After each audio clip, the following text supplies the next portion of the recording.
torno a la reforma del Poder Judicial, los obispos mexicanos volvieron a posicionarse críticamente contra la 4T.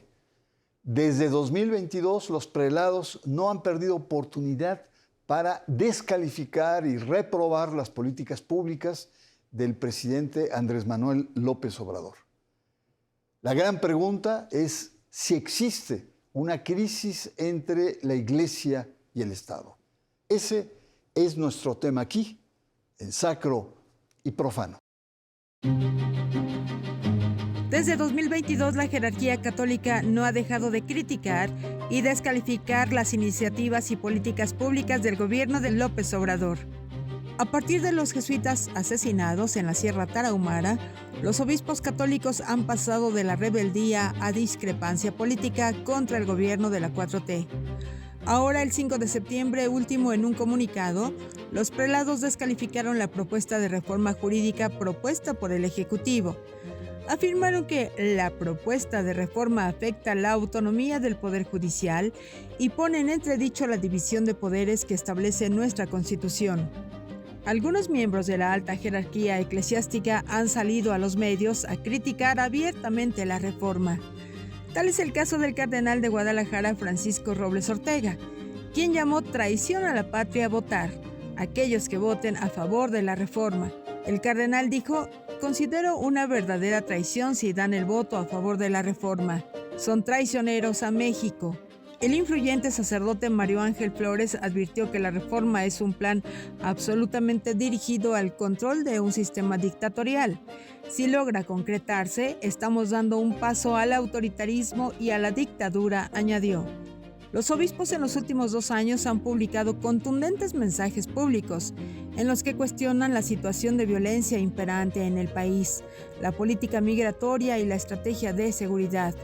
Han defendido al INE de Lorenzo Córdoba, a la Suprema Corte de Justicia de la Nación.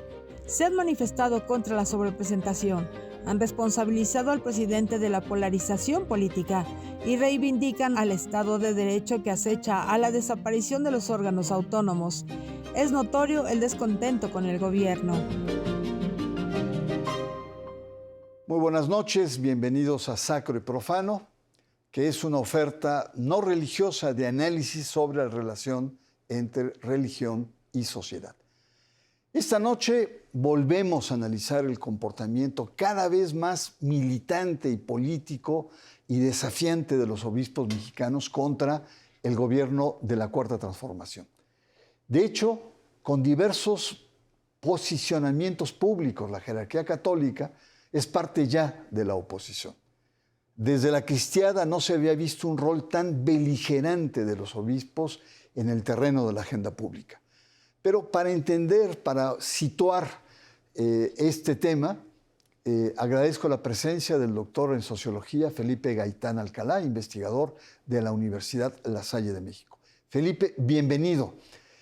¿Crees que estos últimos 2 años, sobre todo a partir del asesinato de los jesuitas, la jerarquía católica ha dado un paso de la rebeldía, de la protesta, a una rebeldía política, de oposición abierta al gobierno de Andrés Manuel López Obrador?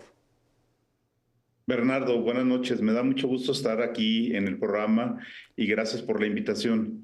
Fíjate que este último comunicado que el episcopado lanza en contra de la reforma judicial y haciendo alerta sobre todo a los actores políticos, te habla de un activismo que ha tenido en los últimos años. Y yo me iría un poco más atrás, me iría desde el 2019, cuando el presidente anuncia este tema de la Constitución moral. Ustedes lo recordarán muy bien, donde la Iglesia Católica dice, bueno, no necesitamos una constitución moral, tenemos la Biblia para poder regirnos. Y esto generó cierto, digamos, sacudió las estructuras eclesiásticas, sacudió las estructuras políticas y permitió una puerta de entrada a los obispos y a otras denominaciones religiosas, pero particularmente a los obispos a tener un rol más activo.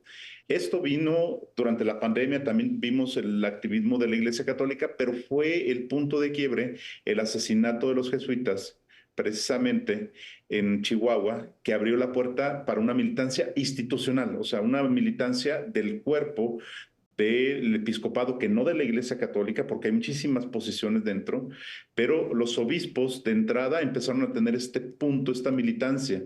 Tan es así que, como tú ahorita lo dices, una militancia que no se había visto de la cristiada, el tema sobre todo central de hacer que los candidatos firmaran una especie de carta compromiso en el cual señalaban diferentes puntos, y lo firmaron todos.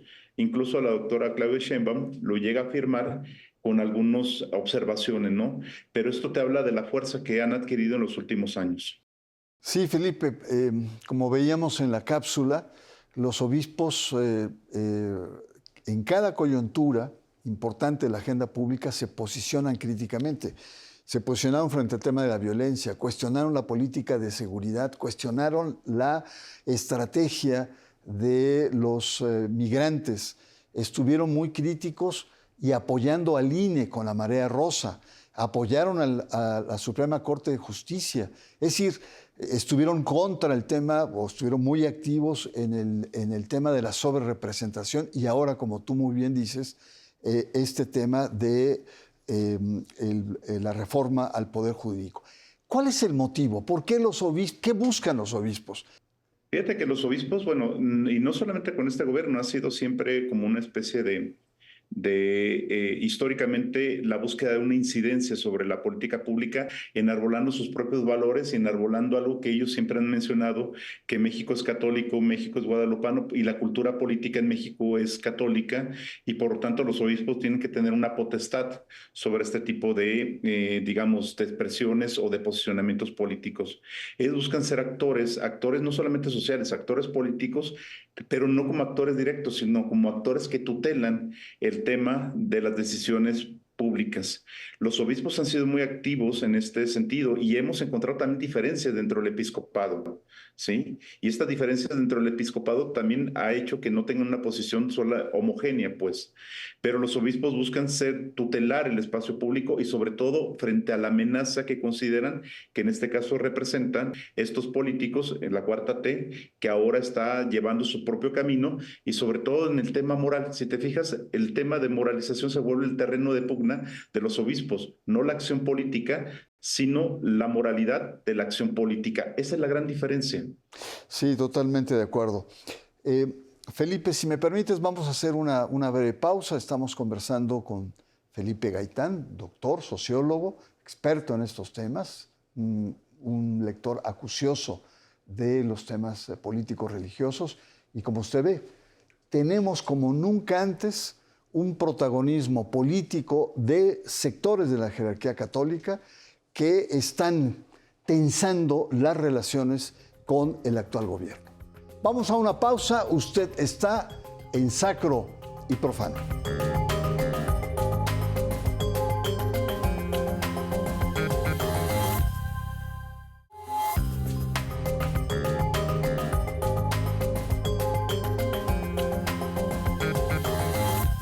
Volvemos, conversamos con el doctor Felipe Gaitán sobre la tensa relación que existe entre los obispos y la Cuarta Transformación. Felipe, los obispos han pasado de los dichos a los hechos, es decir, ya no solo son comunicados, posicionamientos mediáticos, planteamientos en redes, etcétera, sino ya han tenido, algunos de ellos, no todos, como tú bien lo señalas, posicionamiento, sobre todo en esta parte, digamos, occidental de nuestro país, concretamente Guanajuato, donde hubo talleres contra Morena. Incluso el arzobispo de León, Alfonso Cortés, en un video difundido en redes, llamó a la feligresía por no votar por Morena. ¿Cómo ves este hecho? Ya no solo es el pronunciamiento, sino ahora ya es el activismo. Sí, y efectivamente, Bernardo, lo que vemos es un activismo ya de los sacerdotes y los obispos en este sentido, de posicionamientos políticos muy claros, sobre todo con su feligresía hacia el espacio político. Hay que tener en cuenta que durante un tiempo los obispos daban comunicados, señalaban, por ejemplo, lineamientos para los laicos, pero ahora ellos son los que están interviniendo directamente, dando directrices a las organizaciones laicas con las que tienen relación o las que están vinculadas con ellos. Recordemos esta parte del documento sobre el que firmaron los candidatos. No fue solamente el obispado, fue una serie de organizaciones civiles ligadas con ellos que precisamente hicieron este posicionamiento. Y es preocupante, por supuesto, el tema de que la iglesia tenga esta posición política. No se les prohíbe que tengan un pronunciamiento o una opinión, pero de eso a militar y hacer un activismo político, creo que hay una diferencia que sobre todo para la Iglesia Católica está pasando un límite del Estado laico en México. Sí, sobre todo es preocupante porque sí tiene incidencia. Fíjate, Felipe, que muchos analistas, politólogos, etcétera, piensan que el gobierno ha sido tolerante en exceso con la jerarquía, que simplemente bastaría con aplicar las leyes secundarias, la misma Constitución, el artículo 130, que prohíbe cualquier militancia de tipo político. Es más, en la Constitución prohíbe a la jerarquía pronunciarse en contra de las políticas públicas del gobierno. Entonces, esto es una postura que algunos plantean, basta con que revivamos la espada de Damocles que llamó Soledad Loaesa hace muchos años, ¿no? Es esta cuestión jurídica que mantenía en jaque permanentemente a la Iglesia, pero versus una, digamos, corriente moderna sobre libertad religiosa que hay en el mundo. ¿Cómo ves este punto? Sí, aquí hay una cuestión, sobre todo si el gobierno lo permite o no lo permite. Yo creo que este régimen, este sexenio particularmente ha sido interesante porque abrió las puertas para resolver emergencias nacionales. En este caso, desde la Secretaría de Gobernación se convocó, por ejemplo, a las Jornadas por la Paz. Las Jornadas Nacionales por la Paz, se abrió el tema de cómo podrían incidir las iglesias, fíjate en plural, precisamente sobre temas de violencia, y donde la Iglesia Católica ha tenido un papel preponderante sobre los temas migratorios y demás. Creo que hay una agenda pública en el cual el gobierno, por eso abrió las puertas precisamente para coadyuvar a este tipo de problemas sociales que no políticos. Aclaro, el tema político debería ser una potestad del Estado mexicano y no de los otros actores. En este caso, la Iglesia Católica vio la posibilidad de entrar a estos temas y tener un posicionamiento político, tan político que se convirtió en un mediador en conflictos de violencia, supliendo al Estado, por ejemplo, en Guerrero, supliendo al Estado en esta mediación con los grupos criminales. Y efectivamente, lo que tú dices, aquí hay una disputa conceptual, pero conceptual políticamente. Por ejemplo, la Iglesia Católica aduce el tema de la libertad religiosa de manera estratégica para lo que les conviene. En este caso, lo que les conviene en la libertad religiosa es, tengo la libertad como organización de actuar en lo político, cuando la libertad religiosa podría ser de los individuos, un ejercicio de los individuos, no de las organizaciones. Y esto se contrapone con el tema de la laicidad. Pareciera como antitético, ¿no? El tema de laicidad y libertad religiosa, pero en realidad no son antitéticos, sino que uno va dentro del otro. Pero la Iglesia ha jugado en ese sentido, con la bandera de la libertad religiosa para entrar en el terreno político. Totalmente de acuerdo, Felipe. Y hay otra segunda gran contradicción. Mientras la Iglesia parece más mediática, más echada para adelante, envalentonada, etcétera, y la gran contradicción es que la feligresía o la misma Iglesia Católica en sus bases está cayendo a pedazos. ¿Cómo ves esta nueva contradicción?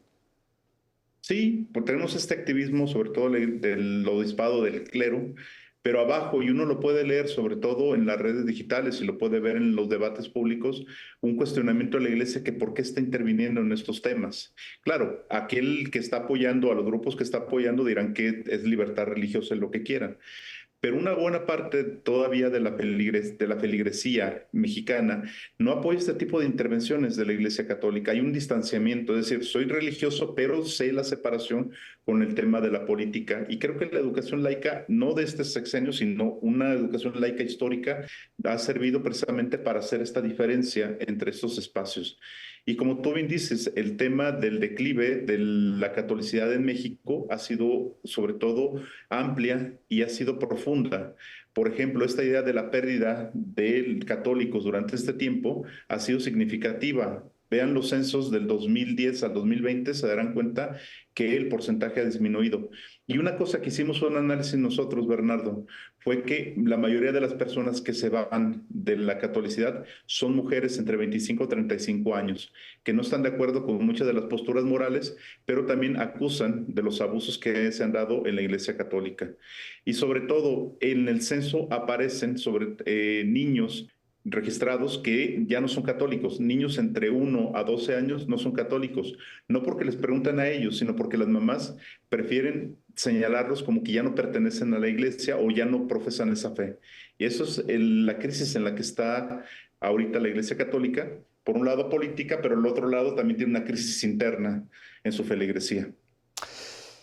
Totalmente, y además, bueno, pues hay todo el tema de la autoridad moral, sobre todo una jerarquía que ha estado tapando, esquivando toda la cuestión de los abusos sexuales, ¿no? Pasemos a otro tema, Felipe, que me parece importante. Vaya paquete que tiene Claudia Sheinbaum con todo esto. ¿Qué recomendarías o cómo ves esta relación entre el próximo gobierno de Claudia Sheinbaum y la Iglesia Católica envalentonada? Sí, y creo que la presidenta Claudia Sheinbaum tiene un reto importante, que es el tema, las iglesias ya están dentro, los grupos religiosos ya están dentro en la agenda pública. La pregunta es cómo los va a gestionar, cómo los va a generar estos marcos de gobernanza. Y algo que nosotros hemos dicho es el concepto de laicidad histórica en México está cambiando. La pregunta es hacia dónde. Del Estado mexicano incluso por el tema de hasta dónde participan este tipo de iglesias. Aquí la presidenta Claudia Sheinbaum tiene quizás un hándicap en contra o a favor, porque ella no es católica y entonces no entra en la tutela de lo que suponen los obispos con su feligresía. Al no ser parte de su feligresía, la presidenta, incluso el presidente López Obrador nunca se definió en ese sentido, lo que podemos ver es precisamente que no tiene esa ascendencia moral sobre ella. Pero lo que van a hacer es aducir el tema de la libertad religiosa frente a las políticas públicas. ¿Qué es lo que podría hacer la presidenta Claudia Sheinbaum? Es precisamente generar este marco de gobernanza, sumarlos a los temas de emergencia social que tenemos, pero marcando perfectamente los límites. Y creo que ahí debería de tener la Secretaría de Gobernación un elemento central y dientes también para poder generar estos acuerdos o estos convenios, incluso estas sanciones que se pueden dar. El tema de la libertad religiosa va a ser una bandera que le van a estar sobre todo haciendo presión al nuevo gobierno. La diferencia es que la presidenta no lo hace desde el tema moral. Los obispos sí lo van a hacer. Y frente al tema moral, el presidente tenía todo el discurso ganado. En el caso de la presidenta, creo que ahí va a haber un cambio interesante. Sí, sin duda, la próxima presidenta Sheinbaum tiene que tener mucho cuidado porque al no pertenecer al núcleo mayoritario católico y venir, digamos, de una tradición judía, también puede ser chantajeada. Vaya paquete que tiene. Vamos a una pausa, Felipe. Estamos conversando sobre estos temas de relación entre la Iglesia y el Estado, que como pocas veces, desde la época cristera, tenemos una Iglesia rebelde que ha pasado de denuncia a una rebeldía de tipo político y ha pasado del dicho a los hechos. Una pausa, usted está en Sacro y Profano.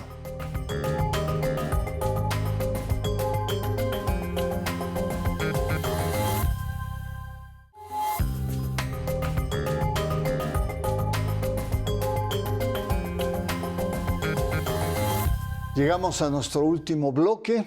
Estamos conversando con el doctor Felipe Gaitán sobre esta crisis, esta tensión que existe entre sectores importantes del episcopado mexicano y el gobierno actual y los grandes retos que sin duda va a tener el próximo gobierno de la doctora Claudia Sheinbaum.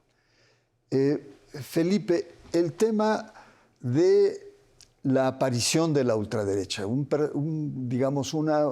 actores que no estaban en el guión, no estaban en el script de la historia moderna, pero que se ha multiplicado en todo el mundo, en Europa, en América Latina, etcétera, y México no puede ser la excepción. Hay una gran influencia de Estados Unidos sobre estos grupos.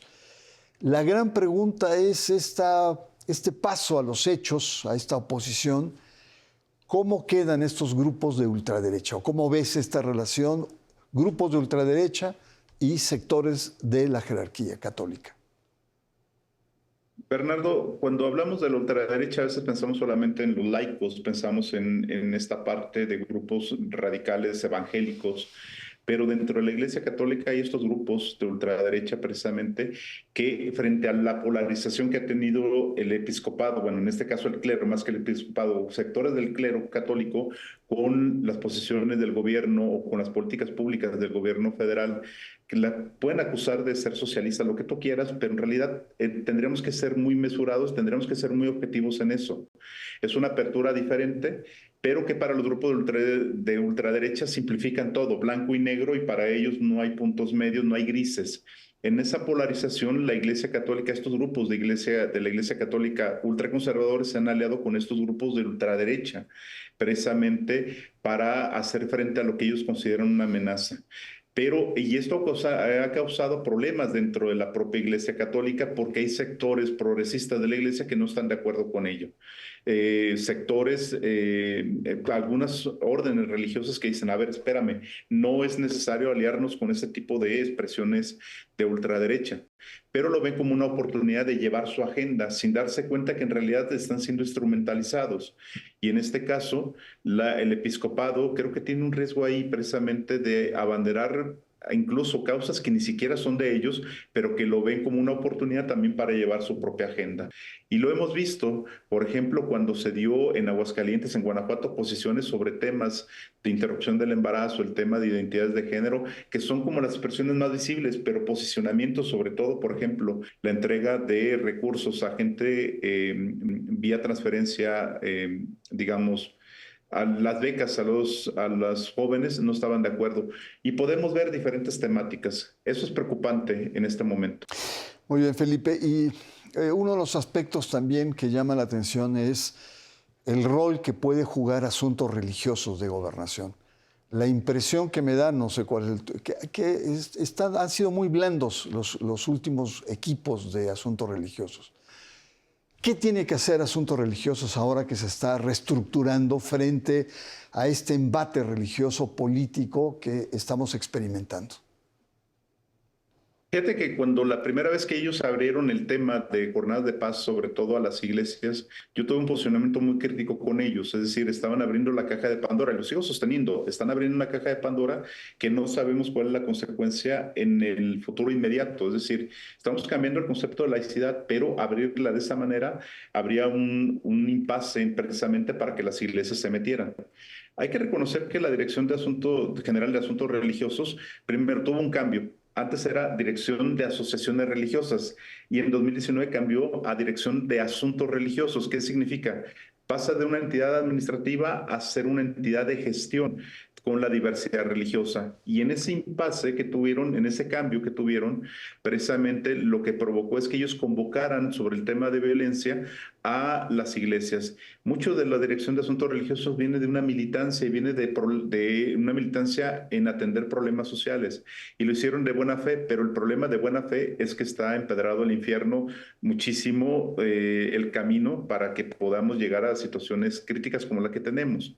La Dirección de Asuntos Religiosos debe de tener instrumentos jurídicos, pero ese es otro problema, no lo tiene. No tiene los instrumentos jurídicos, los apercibimientos son como llamados a misa, lo han dicho los obispos. Es decir, me lo mandas, pero no tiene ninguna repercusión.